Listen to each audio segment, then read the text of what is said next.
all about getting out and learning what the outdoors is. Good evening, everyone. Not wonderful news for you this week, I'm afraid. I'm sure that you've heard that the government does intend to close shooting schools and grounds as of Thursday of this week. This is due to go to Parliament tomorrow, and we are looking at a second lockdown. Game shooting, no word on that at the moment, I'm afraid. If you follow me on Twitter, at AlexTSC News, I'll keep you up to date as soon as the news comes in. It's likely that pest control will still be able to be carried out, but again, we're still waiting for a bit of guidance. It's also worth looking on our Facebook page, as I mentioned last week, and we've got a feature going out this Thursday of a review of the Bettonzolli Diamond X, which has been a really popular gun, actually. So, what have I got for you this week? Ah, yes, what's this? It's the High Court, where I was due to report on the famous Wild Justice case. And you'll remember all these interested parties, including the Gamekeepers Organisation and BASC, amongst others.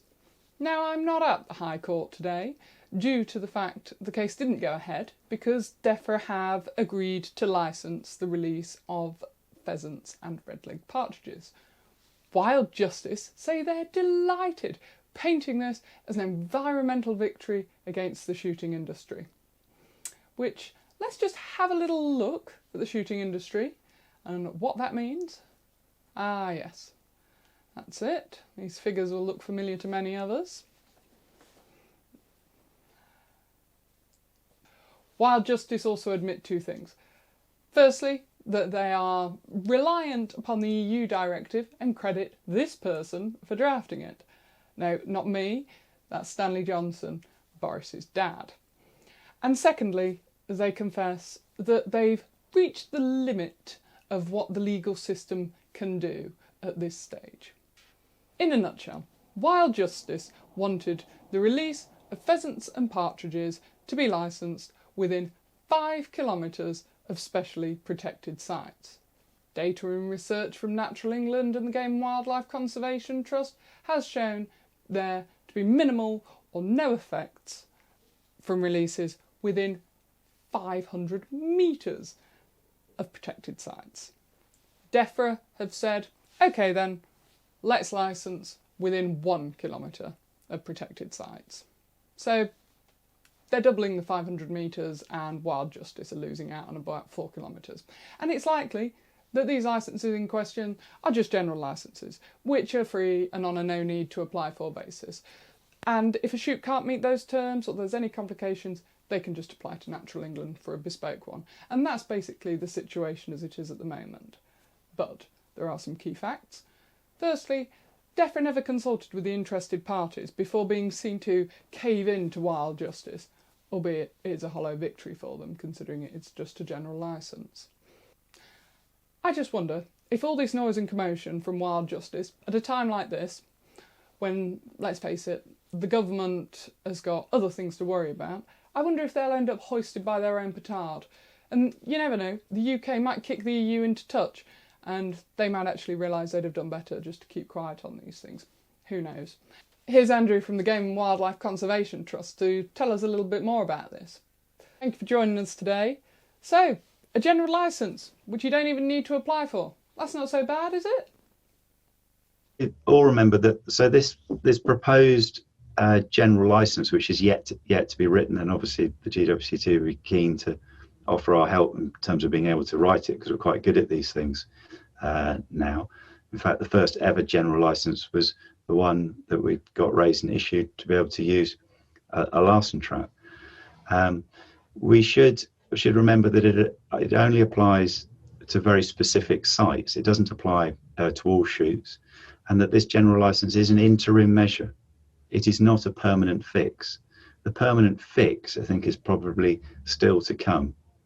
They're still trying to say this is a stopgap to address it. And so the DEFRA have talked about this being an interim measure. And that's probably because if you're going to have a paper trail for every single shoot in a fairly short period of time, and the only person that can, at the moment, if you like, do that inspection, would be, let's say, Natural England, then they haven't got the resource to do it. So that will need sorting out as well. And I know that we tend to think of Natural England and DEFRA as trying to introduce more and more regulation. In fact, Natural England has a policy of issuing the least number of licenses, as in come up with the most simple way of doing things. So this idea of having a general license is quite a clever one, in terms of it is not something you individually have to apply for, as long as you comply with the terms of that general license. So we shouldn't underestimate that, and nor should we underestimate the pressure that's put on Natural England, that has had huge staff cuts. We've literally got about half the number of staff which they used to have. So their ability to be able to get out into the field and do these things is limited. And they have absolutely minimal capacity and understanding about how game management actually not only works, but how to assess it.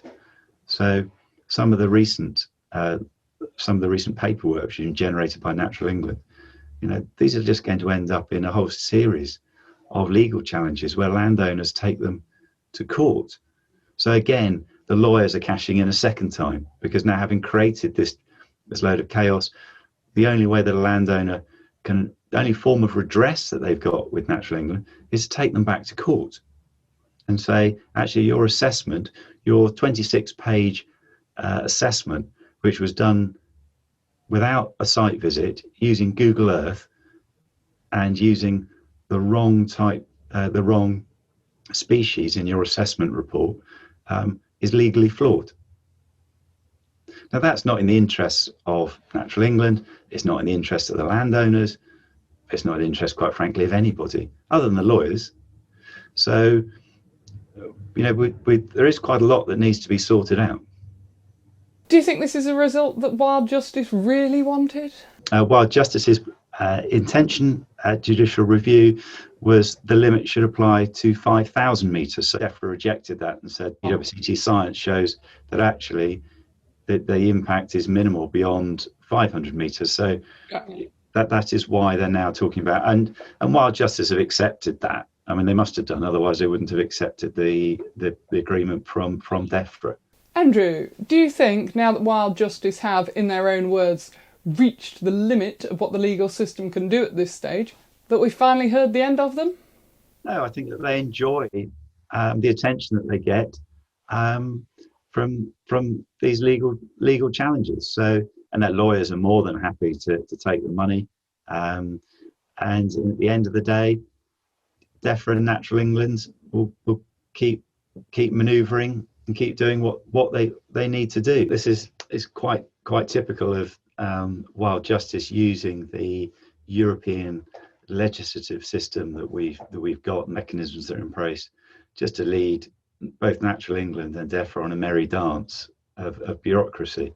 And the only people that are winning out of this are lawyers. Wildlife's not benefiting.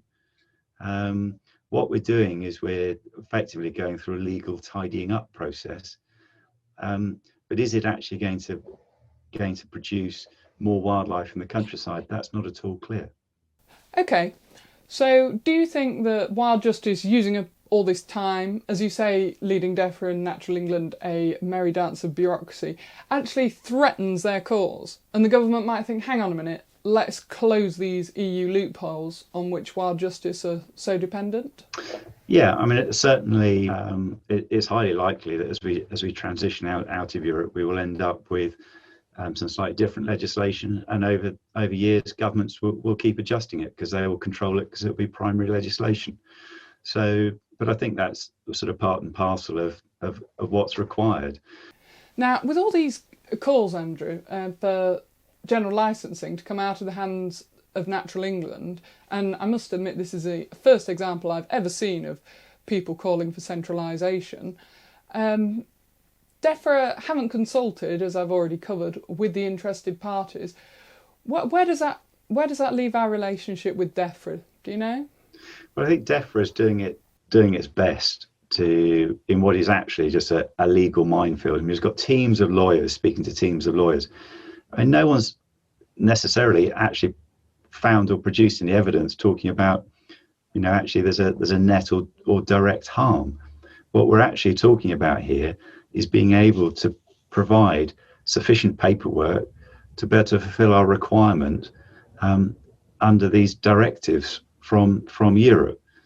So we've got to start thinking about it probably more in terms of along those lines. But we've got to remember that Natural England also has got a legal obligation to take into account the positive impacts as well. So while Justice has spent a huge amount of time focusing on and talking about the negatives, and actually the RSPB seems to have joined in on this too, in terms of talking a great deal about negatives, without actually recognising the positives that go in. And we forget that the UK landscape, when you're driving through it or sitting on a train going through the countryside, it doesn't look the way it is by accident. A lot of that was influenced by lowland game shooting. So the quality and nature of those hedges, where the copse and the woodlands are, and you forget how much woodland was planted for pheasant shooting. And there's a reason why we started having woodcock staying here throughout the year, so having our own resident woodcock population. And that all, the dawn of all of that was pheasant shooting. So the increase in woodland and the woodland management, the same, so the habitat the pheasants like, also the woodcock like. And we also should remember there's countless things within the literature about semi-ancient, semi-natural woodland, and how much more of that there is thanks to shooting. So you see this benefit and a legacy for generations of gamekeepers looking after that land today. And it's very easy to dismiss it. And once you've lost some of these ancient skills, then they're gone. And in the most recent 2 State of Nature reports written by a collection of conservation organisations, actually they highlight that one of the issues is the loss of these ancient skills, which runs from everything from hedge laying, coppicing, vegetation burning.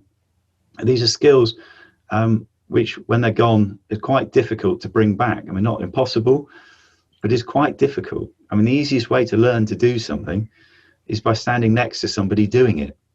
Watching them do it on YouTube is fine, but actually standing in a field and trying to lay a hedge yourself is completely different.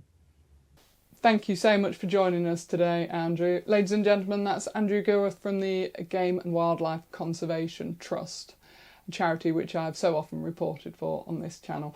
I hope this makes things clear for you, ladies and gentlemen. I'm really sorry I couldn't report from London for you, but as we've heard this evening, you never know. There might be other chances, so maybe next time. And that's all from me for this week. I'm Alex Sayer, and this is The Shooting Channel.